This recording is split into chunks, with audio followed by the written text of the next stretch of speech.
ഒരു റിലീസ് ഉണ്ട്, അത് കിട്ടാത്തവര് വാങ്ങിക്കാം. നമ്മൾ ഇതിന്റെ ബ്രീഫ് റിലീസ് ഉണ്ട് ഇക്ബാലിന്റെ കയ്യിൽ. ഇക്ബാല്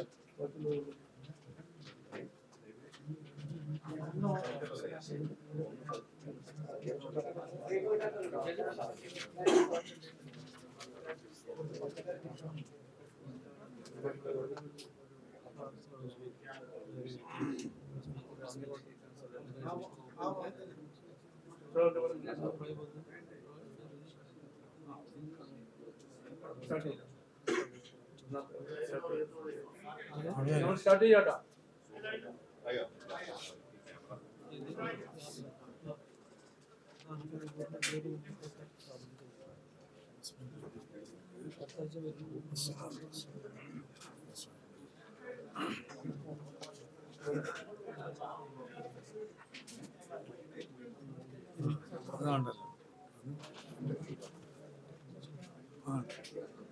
അവരെന്തിനു പോകണം? അവർക്ക്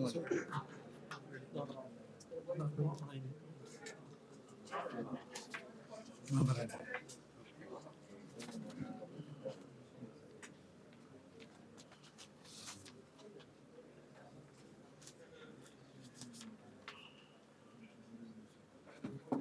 ഏകദേശം 14ഓളം പോഷക സംഘടനകൾ ഉൾക്കൊള്ളുന്ന ഒരു വലിയ പ്രസ്ഥാനമാണ് സമസ്ത കേരള ജമിയത്തുൽ ഉലമ. അതിൻ്റെ എല്ലാ പോഷക സംഘടനകളുടെയും ഒരു ഉത്തരവാദിത്തപ്പെട്ട ഭാരവാഹികളുടെ ഒരു സംയുക്ത യോഗമാണ് ഇതിനു മുമ്പ് ഇവിടെ നടന്നത്. അതിൽ സമസ്ത കേരള ജമിയത്തുൽ ഉലമയുടെ പ്രഗത്ഭരായ കാര്യദർശി പ്രൊഫസർ കെ ആലിക്കുട്ടി മുസ്ലിയാർ സംബന്ധിച്ചിരുന്നു. പ്രത്യേകമായ ഒരു ആവശ്യത്തിന് കർണാടകയിലേക്ക് പോകാനുള്ളത് കൊണ്ടിട്ടാണ് അദ്ദേഹം ഈ പത്രസമ്മേളനത്തിൽ പങ്കെടുക്കാതിരുന്നത്. സമസ്ത കേരള ജമിയത്തുൽ ഉലമയുടെ 100ാം വാർഷികം, അതിൻ്റെ മുമ്പായിട്ട് 70, 85, 90 ഒക്കെ നടത്തിയിട്ടുണ്ട് സമസ്ത കേരള ജമിയത്തുൽ ഉലമ. അതിൻ്റെ 90ാം വാർഷികത്തിൽ വെച്ചുകൊണ്ട് ബഹുമാനപ്പെട്ട പാണക്കാട് ഹൈദരലി ശിഹാബ് തങ്ങൾ പ്രഖ്യാപിച്ചു 2026 ഫെബ്രുവരിയിൽ വെച്ചുകൊണ്ട് സമസ്ത കേരള ജമിയത്തുൽ ഉലമയുടെ 100ാം വാർഷികം നടത്തപ്പെടുന്നതാണ്. ആ പ്രഖ്യാപനത്തിൻ്റെ അടിസ്ഥാനത്തിൽ 2026 ഫെബ്രുവരിയിൽ അതിൻ്റെ തീയതി അടുത്തു കൂടുന്ന സമസ്ത കേരള ജമിയത്തുൽ ഉലമയുടെ മുഷാവറ യോഗം ബാംഗ്ലൂരിൽ വെച്ചുകൊണ്ട് തീരുമാനിച്ചു.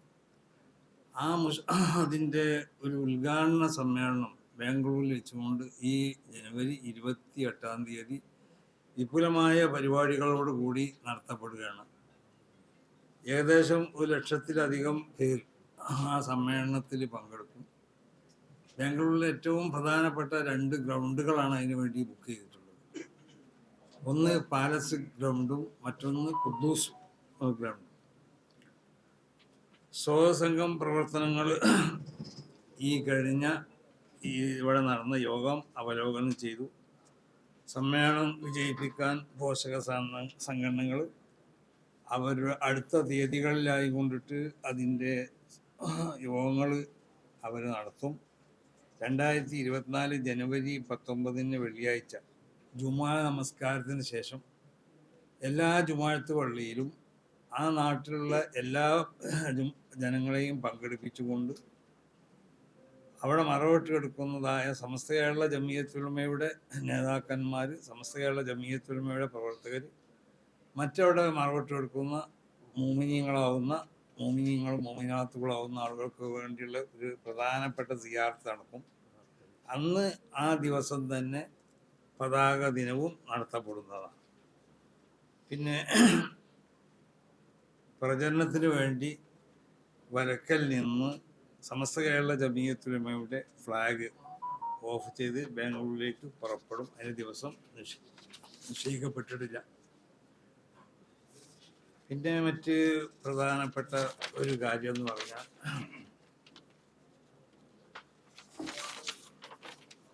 അതിൻ്റെ ഇതുവരെ കൊടുത്തില്ലേ സമസ്ത കേരള ജമിയത്തുലമയുടെ കീഴിൽ 10,761 മദ്രസകൾ കേരളത്തിലും ഇത് കേരളേതര മറ്റ് ഇന്ത്യയിലുള്ള സ്റ്റേറ്റുകളിലും വിദേശ രാജ്യങ്ങളിലൊക്കെ ആയിട്ട് നടത്തപ്പെടുന്നുണ്ട്. 10,000-ൽ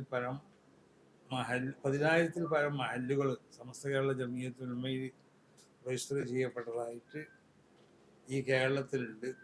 1000-ൽ പരം അറബി കോളേജുകൾ, 100 കണക്കിന് അഗതി അനാഥ മന്ദിരങ്ങൾ, 1000-ഓളം വരുന്ന ഫ്രീ പ്രൈമറി സ്കൂളുകൾ, പെൺകുട്ടികൾക്ക് മാത്രം ഭൗതിക വിദ്യാഭ്യാസത്തിന് 100 കണക്കിന് സ്ഥാപനങ്ങൾ പല പേരിലായിരുന്നു സമസ്ത ജമിയത്തുലമയുടെ പോഷക സംഘടനകളും മറ്റും നടത്തുന്ന പല സ്ഥാപനങ്ങളും.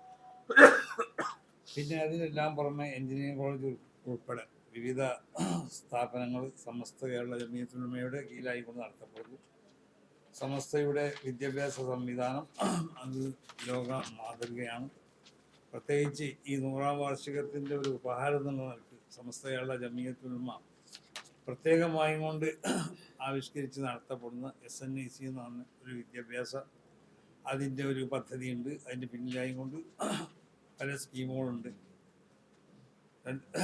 മതവും ഭൗതികവും സംഘടിപ്പിച്ച വിദ്യാഭ്യാസ സംവിധാനം, തൊഴിലാധിഷ്ഠിത വിദ്യാഭ്യാസ സംവിധാനം, സ്കീം, അത് 10ാം ക്ലാസ് കഴിഞ്ഞവർക്കും 7ാം ക്ലാസ് കഴിഞ്ഞവർക്കും വ്യത്യസ്തമാവുന്ന പല രീതിയിലായതുകൊണ്ട് ഈ കഴിഞ്ഞ വർഷം ആരംഭിച്ചതാണ്. ഏകദേശം ഒരുപാട് സ്ഥാപനങ്ങൾ അതിൻ്റെ കീഴിലായിക്കൊണ്ട് നടത്തപ്പെടുന്നു.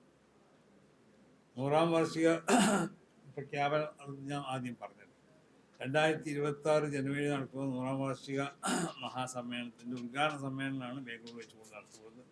അതിൽ 1,00,000 ആളുകൾ, 1,00,000-ത്തിലധികം ആളുകൾ പങ്കെടുക്കും. അന്ന് തന്നെ പ്രധാനപ്പെട്ട ഒരു ചടങ്ങ് കൂടി കർണാടകയിൽ വെച്ചുകൊണ്ട് നടത്തപ്പെടും. കർണാടക സംസ്ഥാനത്തെ 1500 വ്യക്തായ വളണ്ടിയർമാർ സമർപ്പണവും അന്ന് ആ ദിവസത്തിൽ നടത്തപ്പെടും. 2 വർഷത്തിൽ നിൽക്കുന്ന വൈവിധ്യമായ പല പരിപാടികളാണ് 100ാം വാർഷികത്തോടനുബന്ധിച്ചുകൊണ്ട് സമസ്ത കേരള ജമിയത്തുലമയും അതിൻ്റെ പോഷക സംഘടനകളും സംവിധാനം ചെയ്തിട്ടുള്ളത്. അതിനെല്ലാം പുറമെ 1980-ൽ സംഘടനാ വിരുദ്ധ പ്രവർത്തനം നടത്തി പുറത്തുപോയ ചിലർ പുതിയ സംഘടന ഉണ്ടാക്കി സമാന്തര പ്രവർത്തനങ്ങൾ നടത്തി വരികയാണ്. അതിൻ്റെ ഭാഗമായും കൊണ്ട് 100ാം വാർഷികം എന്ന പേരിൽ നടത്തപ്പെടുന്ന പരിപാടികളുമായി സമസ്ത കേരള ജമിയത്തുലമക്കോ സമസ്ത കേരള ജമിയത്തുലമൻ്റെ പോഷക സംഘടനകൾക്കോ യാതൊരു ബന്ധവുമില്ല. അത് സമസ്ത കേരള ജമിയത്തുലമയും സമസ്ത കേരള ജമിയത്തുലമൻ്റെ പോഷക സംഘടനകളും സമസ്തനോട് ബന്ധപ്പെട്ട് പ്രവർത്തിക്കുന്നതായ എല്ലാവരും അതിൻ്റെ യാഥാർത്ഥ്യം മനസ്സിലാക്കിക്കൊണ്ടിട്ട് അതിലൊന്നും വഞ്ചിതരാവരുതെന്നും കൂടി പ്രത്യേകം ഈ യോഗം എല്ലാവരും ഉണർത്തുകയാണ്. അതുകൂടി പത്രക്കാരാവുന്ന നിങ്ങളെ അറിയിക്കണം.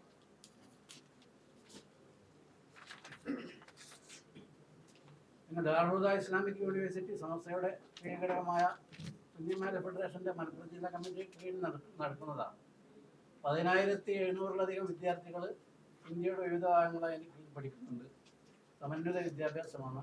ലോകത്തിന് നാനാഭാഗത്തുനിന്ന് ഡിഗ്രി എടുത്ത ആൾക്കാർ പ്രവർത്തിച്ചുകൊണ്ടിരിക്കുന്നത്.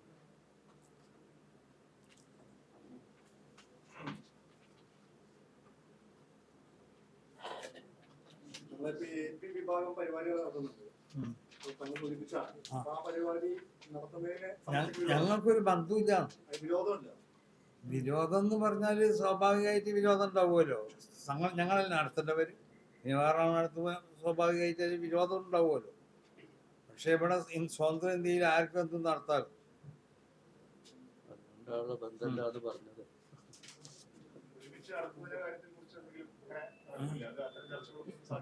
അതൊന്നും ഇപ്പൊ നടന്നില്ല.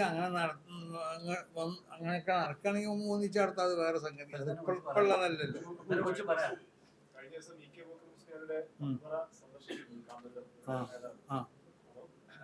അതിൻ്റെ അർത്ഥം പറയുന്നതൊക്കെ ഞങ്ങൾ മടങ്ങിയിട്ടുണ്ട്. ഞങ്ങൾ പൂർണ്ണമായി മതസംഘടനയിലേക്ക് മടങ്ങി വരാൻ സന്നദ്ധരാണ്. അതിൻ്റെ അങ്ങനെ വരട്ടെ. അപ്പൊ നമുക്ക് സ്വാഗതം ചെയ്യണം. അല്ല, അതങ്ങനെ അത് വലിയ സംഭവമല്ലേ. അത് ഞങ്ങൾ യാഥാർത്ഥ്യമാണെങ്കിൽ നമുക്കൊന്നും എതിരാളുള്ളത്. കാരണം അതിൻ്റെ എല്ലാ ഇതും പാലിച്ചുകൊണ്ട് ഇങ്ങോട്ട് വരട്ടെ. അപ്പൊ നമുക്ക് സുന്യയിക്കാൻ സാധ്യമാവുമല്ലോ.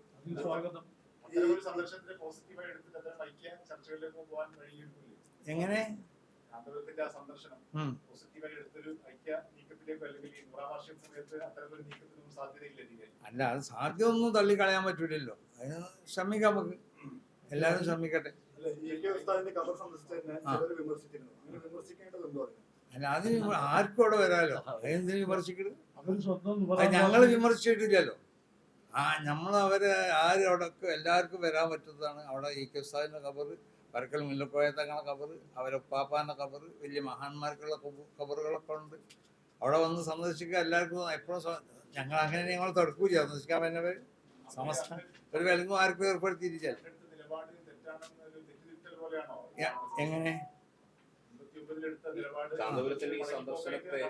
അത് മൂപ്പരോടാണ് ചോദിക്കേണ്ടത്. ഞങ്ങൾ മനസ്സിലാക്കേണ്ടത് അങ്ങനെയാണ്. അത് നീ അത് തെറ്റാണോ എന്നുള്ളത് മൂപ്പരോട് ചോദിക്കാം. അല്ല, അതല്ലേ ഇപ്പൊ ഇതുവരെ സിയാർത്ത് ചെയ്യുമ്പോൾ അതിന്റെ അർത്ഥം പഴയ നിലപാട് ശരിയല്ല എന്നുള്ളതാണ് എന്ന് ഞങ്ങൾ മനസ്സിലാക്കുന്നത്. അങ്ങനെയാണോ അല്ലെന്നുള്ളത് അയാളോട് ചോദിക്കാം. ആര് വന്നാലും നമ്മൾ സ്വീകരിക്കും. പല സംഘടനകളുണ്ടല്ലോ. ഇവിടെ മുജാഹിദ് പ്രസ്ഥാനമുണ്ട്. ഒരു പൂർണ്ണമായിട്ട് ഞങ്ങൾ ആശയത്തിലേക്ക് വന്നാൽ അവർ ഞങ്ങൾ സ്വീകരിക്കും. ഇവിടെ സംസ്ഥാന കേരള ജമിയത്തുലമയുണ്ട്, ദക്ഷിണ കേരള ജമിയത്തുലമയുണ്ട്. എല്ലാവരെയും നമ്മൾ സ്വീകരിക്കും. പക്ഷെ അതിന് ഉപാധികളും കാര്യങ്ങളൊക്കെ ഉണ്ടല്ലോ. അയോധ്യയിലെ രാമക്ഷേത്ര നിർമ്മാണവുമായി ബന്ധപ്പെട്ട് കഴിഞ്ഞ ദിവസം സുപ്രഭാതത്തിൽ ഒരു മുഖപ്രസംഗം വന്നു. കഴിഞ്ഞ ദിവസം ലീഗ് അതിൽ വ്യത്യസ്തമായ ഒരു അഭിപ്രായം പറഞ്ഞു. മുസ്ലിം സംഘടനകൾക്കിടയിൽ അതിനകത്ത് അഭിപ്രായത്തിൽ പലതരം വ്യത്യസ്തം. എന്താണ് സമസ്തക്ക് ഈ കാര്യത്തിൽ പറയുന്നത്? അല്ല, അതൊക്കെ രാഷ്ട്രീയക്കാർ തീരുമാനിക്കേണ്ട. രാഷ്ട്രീയക്കാർ അവരോട് ക്ഷണിക്കപ്പെടുമ്പോൾ അവർ സ്വീകരിക്കുകയും നിരസിക്കുകയൊക്കെ ചെയ്യും. അത് അവർക്ക് വേണ്ടത് പോലെ ചെയ്യാം. അത് ഞങ്ങളോട് ചോദിക്കേണ്ട ആവശ്യം. ഞങ്ങളെ ക്ഷണിച്ചിട്ടില്ലല്ലോ. സമസ്ത കേരള ജമിയത്തുലമയെ ക്ഷണിക്കുകയാണെങ്കിൽ അപ്പം നമുക്ക് അതിന് മറുപടി വരാം. ഞങ്ങളെ ക്ഷണിച്ചിട്ടില്ല. മുഖപ്രസംഗത്തിലെ ഒരു രാഷ്ട്രീയ പാർട്ടി അത് ശരിയായില്ല, കോൺഗ്രസിന്റെ നിലപാട് ശരിയല്ല എന്ന് തന്നെ തുറന്നു പറയുന്നുണ്ട്. CPM-ന് അഭിനന്ദനം എന്നും പറയുന്നുണ്ട്. അപ്പൊ അതിനകത്ത് അതൊരു രാഷ്ട്രീയമാണല്ലോ. അത് സംഘടന പറയേണ്ടതല്ല. സംഘടന നിലപാട് പറഞ്ഞല്ലോ. അത് ഓരോ രാഷ്ട്രീയ കക്ഷികൾക്കും അവരുടെ രാഷ്ട്രീയ നയം അനുസരിച്ച് മറ്റുള്ളവർ അവരോട് ക്ഷണിക്കപ്പെടുമ്പോൾ അത് സ്വീകരിക്കും. അത് പിന്നെ നിരാകരിക്കുകയൊക്കെ ചെയ്യാം. പിന്നെ സുപ്രഭാതത്തിന്റെ പിന്നെ എഡിറ്റർ കോളത്തിൽ എഴുതി എന്ന് പറഞ്ഞുകൊണ്ട് സമസ്ത കേരള ജമിയത്തുലമയുടെ നയമല്ല അത്. സമസ്ത കേരള ജമിയത്തുലമയുടെ നയം ഞാൻ പറഞ്ഞിട്ടുണ്ട്. അതായത് ഓരോ രാഷ്ട്രീയ കക്ഷികൾക്കും ആ രാഷ്ട്രീയ കക്ഷികൾ, ഇപ്പോൾ കോൺഗ്രസിന്റെ രാഷ്ട്രീയ നയം ഉണ്ടാവും. അതനുസരിച്ച് അവർക്ക് തീരുമാനിക്കാം. അവർക്ക് പിന്നെ BJP ഗവൺമെന്റ് അല്ലെങ്കിൽ ഹിന്ദു പിന്നെ സംഘടനകളെ ക്ഷണിച്ചതായ അയോധ്യയിലുള്ളതായ ആ ക്ഷേത്രത്തിന്റെ ഉദ്ഘാടന ചടങ്ങുകളിൽ സംബന്ധിക്കാൻ ക്ഷണിക്കപ്പെട്ടാൽ അത് സ്വീകരിക്കുകയും ചെയ്യുക, നിരസിക്കുകയും ചെയ്യുക. അതൊക്കെ അവരെ രാഷ്ട്രീയ ലൈനാണ്. അത് ഞങ്ങളെ അഭിപ്രായം പറയേണ്ട ആവശ്യമില്ല. അത് അവരോട് അവരുടെ നയമാണ്. ഞങ്ങൾക്ക് അതിലൊന്നും അഭിപ്രായമില്ല. ഞങ്ങൾക്ക് സമസ്തന്റെ നിലപാടല്ലാന്നല്ലേ. സമസ്തക്ക് ഇവിടെ അല്ലേ, ഞാൻ പറഞ്ഞില്ലേ, സമസ്തക്ക് ഇവിടെ രാഷ്ട്രീയ കക്ഷികൾ അവരുടെ നയങ്ങൾ സ്വീകരിക്കണം. ഞങ്ങൾക്ക് എന്ത് പ്രവേശനമുള്ളത്? ഞങ്ങൾക്ക് അതിൽ ആധികാരികമായിട്ടൊന്നുമില്ലല്ലോ. അതൊക്കെ രാഷ്ട്രീയക്കാർ തീരുമാനിക്കേണ്ടതാണ്. അത് രാഷ്ട്രീയ പരിപാടിയാണോ അല്ലേ, രാഷ്ട്രീയമായിട്ട് നമുക്ക് ക്ഷേമം ചെയ്യുന്നുണ്ടെങ്കിൽ രാഷ്ട്രീയക്കാരായിട്ട് പങ്കെടുക്കാമെന്നാണ് അവരാണ് തീരുമാനിക്കേണ്ടത്, ഞങ്ങളല്ല. അയോധ്യ വിഷയം എന്ന് പറഞ്ഞാൽ അത് മുമ്പ് കഴിഞ്ഞല്ലോ. ഞങ്ങൾ അതിനെ പറ്റി പറഞ്ഞല്ലോ. സമസ്തകളുടെ ജമിയത്തുലമ ഞങ്ങളുടെ അഭിപ്രായം നമ്മൾ മുമ്പ് രേഖപ്പെടുത്തിയതാണ്. അയോധ്യയിൽ കേസ് ഉണ്ടാകാൻ പാടില്ലാത്ത ഉണ്ടായിപ്പോയി. നമുക്ക് അതിൽ വേദന ഉണ്ട്. ഞങ്ങളതിൽ വേദനയ്ക്ക് കോടതി വിധി വന്നപ്പോഴൊക്കെ നമ്മൾ പ്രതികരിച്ചതാണ്. അല്ല, അത് സമസ്തന്റെ അഭിപ്രായം അതിനെ പറ്റി പറയാൻ പറ്റൂല. സമസ്തന്റെ ഒരു പിന്നെ ഔദ്യോഗികമായ നിലക്ക് ഒരു സമസ്തന്റെ കീഴിലുള്ള ഒരു പിന്നെ ഒരു ടെസ്റ്റ് അല്ല അതിന്റെ പബ്ലിക്കേഷൻ അവർ നടത്തുന്നത്. അവരാണ് അതിന്റെ നടത്തുന്നത്.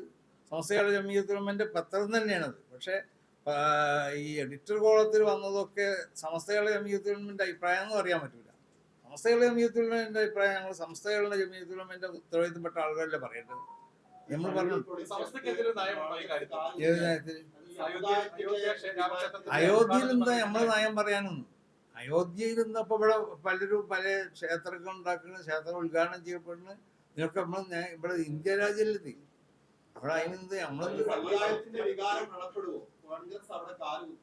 പള്ളി അത് കോൺഗ്രസ്സുകാരോട് ചോദിക്കേണ്ടത്. ഞങ്ങളിപ്പോ എങ്ങനെ പറയുന്നത്? സമുദായത്തിന്റെ പ്രതിനിധികളാണ്, സമുദായത്തിന്റെ നേതാക്കന്മാരാണോ നിങ്ങൾ? ആര്? സമുദായത്തിന്റെ നേതൃത്വം എന്ന രീതിയിൽ സമുദായത്തിന് അത് വികാരം വ്രണപ്പെടുമോ എന്നുള്ളതാണ് ചോദ്യം. സമുദായത്തിന്റെ വികാരം വ്രണപ്പെടുമെന്നാണ്. കോൺഗ്രസ് അവിടെ പോയാൽ അല്ല, കോൺഗ്രസ് അല്ല, ആരെവിടെ പോയാലും സമുദായത്തിന്റെ വികാരത്തിന് ഒരു പ്രശ്നമില്ല. സമുദായത്തിന്റെ വികാരങ്ങളൊക്കെ ഞങ്ങൾ നോക്കിക്കൊണ്ട്. മറ്റൊരു കാര്യം, ഈ ക്രിസ്മസ് ആഘോഷവുമായി ബന്ധപ്പെട്ട് സമസ്ത പോഷക സംഘടനാ നേതാവിന്റെ ഒരു പരാമർശം വലിയ വിവാദമായി. മന്ത്രി അടക്കം അതൊക്കെ ഇപ്പൊ കഴിഞ്ഞ അധ്യായമാണല്ലോ, അതിനെപ്പറ്റി ഒന്നും ചോദിക്കേണ്ട ആവശ്യമില്ല. അതൊക്കെ അതിന്റെ സമയം കഴിഞ്ഞു പോയി. പറഞ്ഞത് സമസ്തയുടെ നയമായിരുന്നു. അതല്ല, അത് കഴിഞ്ഞല്ലോ. ഇനിയിപ്പോ എന്തായി ചോദിക്കണം? മന്ത്രിയൊക്കെ അതിൽ മറുപടി പറഞ്ഞു. ഞങ്ങൾ എന്ത് ചെയ്യണം? മന്ത്രി മറുപടി പറയാതെ ഇരിക്കേണ്ടതൊക്കെ ഉണ്ടാവാം. അതൊക്കെ കഴിഞ്ഞു പോയി. അതിനെ പറ്റി ചോദിക്കാം. അപ്പൊ പറയാം, അടുത്ത ക്രിസ്മസ് വരുന്നതിന് മുമ്പ് ചോദിക്കും.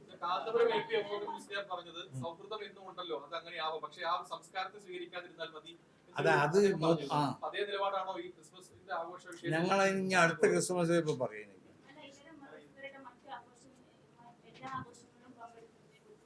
ആഘോഷങ്ങളിൽ പങ്കെടുക്കുന്നതല്ല. ഇവിടെ ഈ ഇന്ത്യ രാജ്യത്ത് അതിൻ്റെതായ ഒരു മതസൗഹാർദ്ദ സ്വഭാവങ്ങളൊക്കെ ഉണ്ടാവുമല്ലോ. അപ്പൊ ആഘോഷങ്ങളിൽ പങ്കെടുക്കുമ്പോൾ അതിന് ഇസ്ലാമികമായിട്ട് കുറേ വശങ്ങളുണ്ട്. അപ്പൊ ആ വശങ്ങളെല്ലാം കൂടി ഇപ്പൊ നിങ്ങളോട് എണ്ണി പറയാൻ പറഞ്ഞേ, അടുത്ത ക്രിസ്തുമസിന് മുമ്പോ ഓണത്തിന് മുമ്പോ വിഷുവിന് മുമ്പൊക്കെ നമുക്ക് ഒരു പത്രസമ്മേളനം നടത്താം. എങ്ങനെ? ഏത് പരാമർശം? എന്ത് ആര് പരാമർശം നടത്തി? അതൊക്കെ അതിന്റെ ആൾക്കാരുണ്ടല്ലോ, അവരോട് ചോദിച്ചോളൂ. അത് അതിനൊക്കെ നമ്മൾ മറുപടി പറയില്ല. അല്ല, അത് തെറ്റില്ല. പക്ഷെ അതിനൊക്കെ പറഞ്ഞ ആളുകളുണ്ടല്ലോ. പിന്നെ എന്നോട് സമസ്ത അഭിപ്രായം പറഞ്ഞല്ലോ. ആഘോഷങ്ങളിൽ പങ്കെടുക്കുന്നത് പല രൂപത്തിലുണ്ട്. അത് വിശദമായി ചർച്ച ചെയ്ത് നിങ്ങളോട് പറയേണ്ടതാണ്. അല്ലെങ്കിൽ നിങ്ങൾ മുന്നിൽ ചർച്ച അവതരിപ്പിക്കേണ്ടതാണ്. ആ ഒറ്റവാക്കിൽ മറുപടി അറിയാം. അതന്നെ ഞാൻ പറഞ്ഞത്. അതിന് ക്രിസ്മസോ ഓണോ വിഷുവോ അല്ലെങ്കിൽ മറ്റേതെങ്കിലും ആഘോഷം വരുമ്പോൾ മാത്രമുള്ളതല്ല. എക്കാലത്തും താങ്കൾ ഇപ്പോൾ ഇന്നീ പറയുന്ന കാര്യം എക്കാലത്തും നിലനിൽക്കുന്നതാണ്. അപ്പൊ അതിനൊരു ആഘോഷം വരേണ്ടതില്ലല്ലോ. അപ്പം താങ്കൾ ഈ പ്രസ്ഥാനത്തിന്റെ നിലപാട് എന്താണ്? ഈ പ്രസ്ഥാന മതത്തിന്റെ വിശ്വാസത്തിനോട് നിങ്ങൾ ഇങ്ങനെ ശരിക്കും ഇങ്ങനെ എഴുതാൻ വേണം. മതത്തിന്റെ വിശ്വാസത്തിനോട്, മതത്തിന്റെ ആചാരത്തിനോട് ഒക്കെ എതിരാവാത്ത ഏത് ആഘോഷങ്ങളിലും എവിടെ ആർക്കും പങ്കെടുക്കാം. അതായത് ഒന്നും കൂടി പറഞ്ഞാല്, എല്ലാ മതക്കാർക്കും മിക്കവാറും എല്ലാ മതക്കാർക്കും അവരുടേതായ ആഘോഷങ്ങളുണ്ടാവും. ആ ആഘോഷങ്ങൾ അവർ കൊണ്ടാടുമ്പോൾ, അതിൽ പങ്കെടുക്കുമ്പോൾ ഈ ആഘോഷങ്ങളുടെ പിന്നിൽ ചില വിശ്വാസങ്ങളുണ്ടാവും. ആ വിശ്വാസങ്ങളിൽ നിന്ന് ഉടലെടുക്കുന്ന ആഘോഷങ്ങളാണ് അധികം ഉണ്ടാവുക. അപ്പോൾ ആ വിശ്വാസം, അവരുടെ ആഘോഷത്തിൻ്റെ പിന്നിലുള്ള അതിൻ്റെ അടിസ്ഥാനമായിട്ടുള്ള വിശ്വാസം, ആ വിശ്വാസം ചിലപ്പോൾ അത് ഇസ്ലാമിക വിശ്വാസത്തിനെതിരാവും, ചിലപ്പോൾ എതിരായിക്കൊള്ളുന്നില്ല. അപ്പോൾ എതിരാകുന്ന വിശ്വാസങ്ങളാണ് അതിൻ്റെ ബേക്കിൽ, അതിൻ്റെ പിന്നിൽ, അതിൻ്റെ അടിസ്ഥാനമായിട്ടുള്ളതെങ്കിൽ ആ വിശ്വാസം ഉൾക്കൊണ്ടുകൊണ്ട് അതിൽ പങ്കെടുക്കാൻ പാടില്ല. മനസ്സിലായപ്പോൾ നിങ്ങൾക്ക്? ഇസ്ലാമിക വിശ്വാസത്തിനെതിരായ ഒരു വിശ്വാസത്തിനെ അടിസ്ഥാനമാക്കിക്കൊണ്ടുള്ള ഒരു ആഘോഷമാണെങ്കിൽ ആ വിശ്വാസം ഉൾക്കൊണ്ടുകൊണ്ട് അതിൽ പങ്കെടുക്കാൻ പാടില്ല. അല്ലാത്ത വിധത്തിലാണ്. സൗഹൃദം മാത്രമൊന്നുമല്ല, ഒരുപാട് കാര്യങ്ങളുണ്ട്. ചോറ് കിട്ടാനേക്കാരും പറയുന്നുണ്ട്. അവർ സൗഹൃദം മാത്രമൊന്നുമല്ല പറയുന്നത് കേൾക്ക്. ആ വിശ്വാസം ഉൾക്കൊണ്ടുകൊണ്ടല്ലെങ്കിൽ അതിന്റെ വിധി മറ്റൊന്നാണ്. വിശദമായി പറയേണ്ടതാണ്.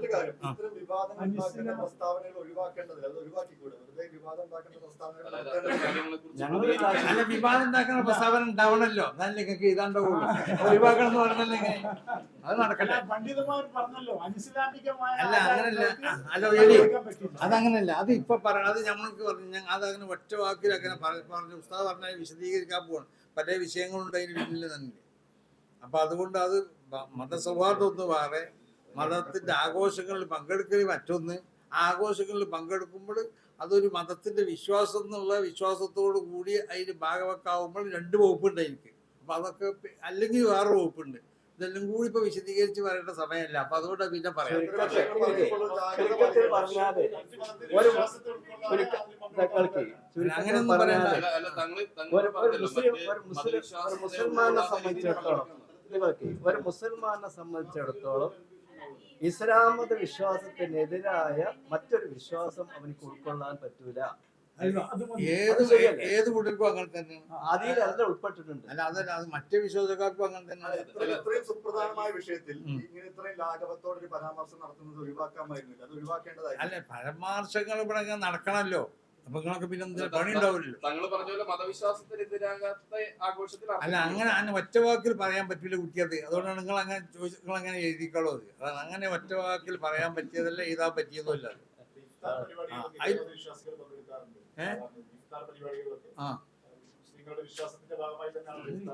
അല്ല, ഇഫ്താർ വേറൊന്ന്, ഇഫ്താറിൽ ഭക്ഷണം കഴിക്കൽ വേറൊന്ന്.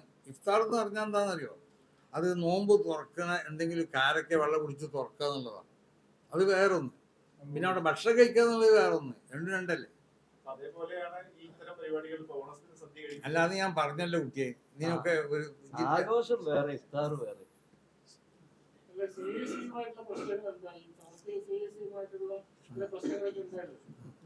അത് പിന്നെ അത് അടുത്ത് പ്രഖ്യാപിക്കും. അപ്പൊ പിന്നെ ഇപ്പൊ പറയാൻ പാടില്ലല്ലോ. നമ്മൾ നേതാക്കൾ അതിനെ സംബന്ധിച്ചുള്ള ചർച്ചകളും മറ്റൊക്കെ തീരുമാനങ്ങളൊക്കെ ചെയ്തുകൊണ്ടിരിക്കുകയാണ്. ഇൻഷാ അല്ലാഹ് അത് അടുത്ത് പ്രഖ്യാപിക്കും. അത് ഞങ്ങൾ അറിഞ്ഞിട്ടില്ല. അറിയുമ്പോ പറയാം. സെനറ്റ് ഒന്ന് പറയാം, ഞങ്ങളൊന്ന് പറയാം. സെനറ്റിൽ ഞങ്ങളിലുള്ള ആളുകളുണ്ടാവും, ഇല്ലാത്തവരുണ്ടാവും. അത് കാണാം. അതിപ്പോ അവര് 100ാം വാർഷികം എന്ന് പറഞ്ഞിട്ടുണ്ടല്ലോ. ശ്രമങ്ങള് മുമ്പ് നടന്നിട്ട് ഇനിയും നടക്കും. സമസ്തയുടെ ഭാഗത്തു നിന്ന് നടക്കും. അതിനുള്ള ഞങ്ങളങ്ങോട്ട് അങ്ങനല്ലോ. നടക്കുമെന്ന് ചോദിച്ചാൽ ആര് വന്ന് പറഞ്ഞാലും അതിന് ഞങ്ങളെ സ്വാഗതം ചെയ്യലുണ്ട്. എപ്പോഴും മുമ്പ് ഉണ്ടായിട്ടുള്ള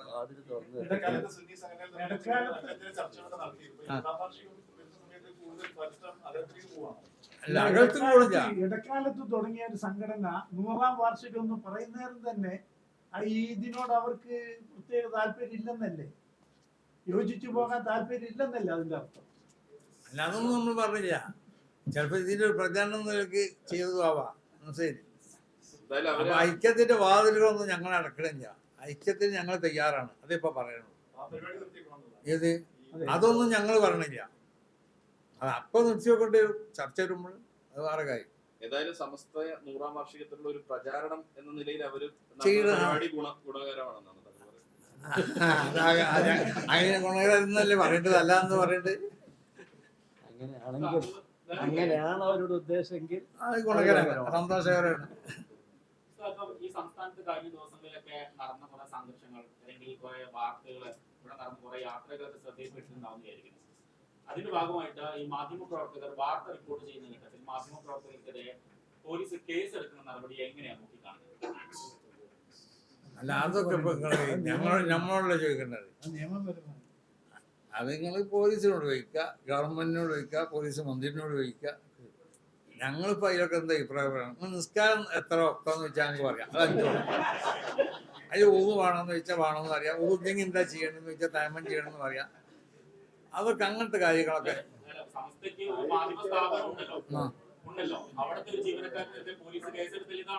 അല്ല, അതിന് ഞങ്ങൾ തന്നെ മറുപടി അല്ലേ.